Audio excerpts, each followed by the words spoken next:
On my previous video, I mentioned something about the spirit of forgiveness. Yeah, it is true that it is possible to be able to forgive, but for some, it's quite difficult to forgive.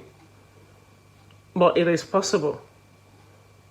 To forget also can be quite difficult and tricky, especially when you find yourself in a situation whereby what you try to forget keep on resurfacing and showing it, coming to you, reoccurring again and again and again.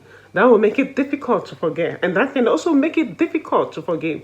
It's like when you have an injury that is not just healing, that is not closing up. When you have injury, instead of healing, whatever the impact that hit, that spot of injury, keep on hitting it again and again and again and again. So instead of it healing, it will rather get worse. And that particular spot that is being hit again and again and again and again will get more damage and destroyed. That is the way we are in terms of forgiveness and not forgiven. But like I said, it is the right thing and the will and commandment of God for us to forgive anyone that sinned against us. Now, talking about forgiveness, I want to expatiate on that issue a bit more, in the sense that, because like the world we are in, lots of people are quite judgmental.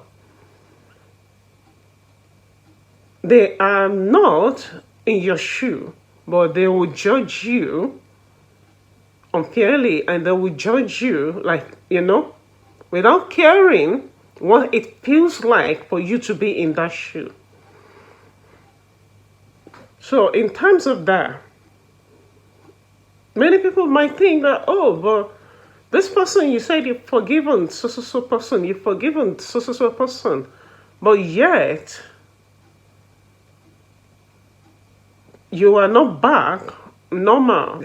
You're forgiven, but yes, you're keeping your distance. You said you've forgiven this person, but yet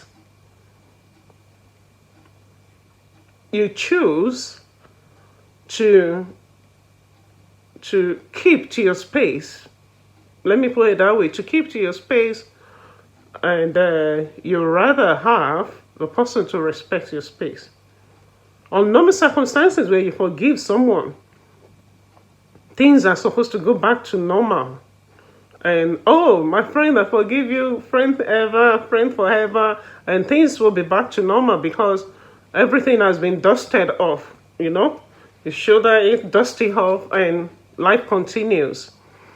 But it's not every situation and circumstances that happens to be like that. Sometimes we find ourselves in a situation whereby our association, and I know that some people will know what I'm talking about, your association with that person is a constant poison that poison and contaminate. It's not even about contamination here. When I say poison, we know what poison does to the body. Your association, your relationship, or your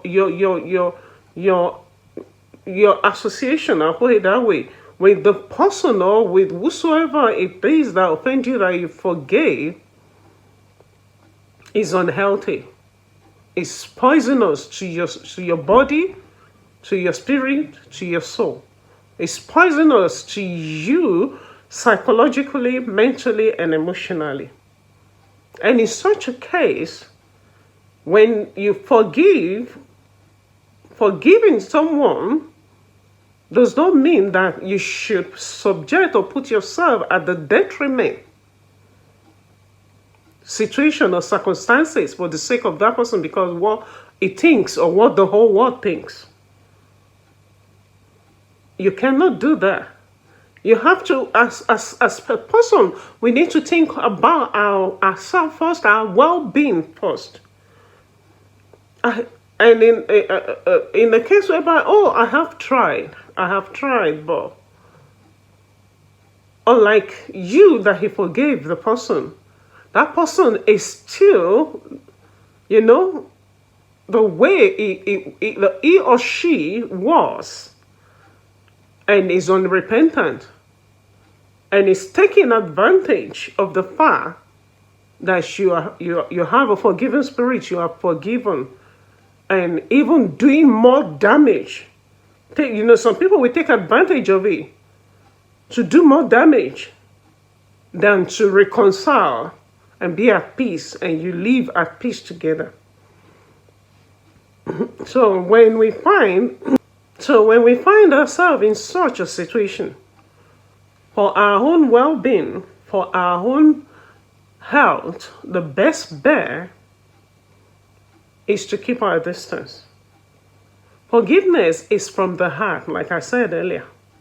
Keeping your distance does not mean that you hold grudges. Sometimes drastic situation can require drastic measure.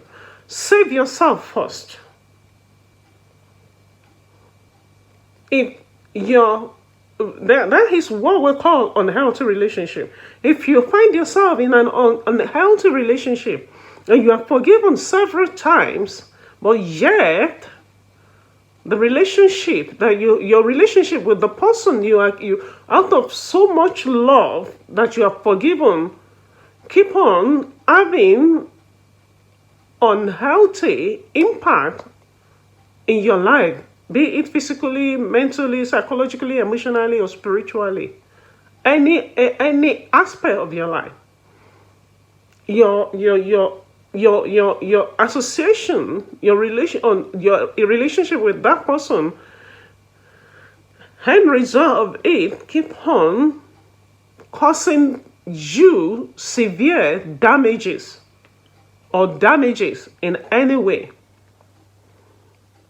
Especially when we come to the realization that this person that I've let go of several things for love, or for the sake of friendship, for the sake of family, for the sake of anything you want to call it, for the sake of the fact that, this person is my blood.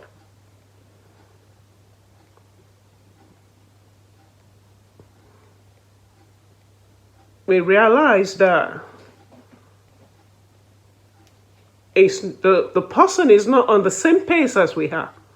We are on a different pace, and the person is on the opposite pace, and is relentlessly, or she's relentlessly determined to break you or to damage you. The best thing is whatever necessary measure or action that we have to take, to protect ourselves, then we should. And that is talking of keeping your distance, respecting the person's space, or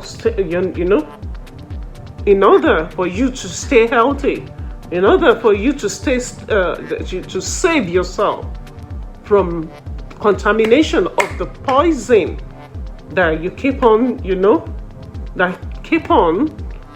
destroying or damaging that person's life.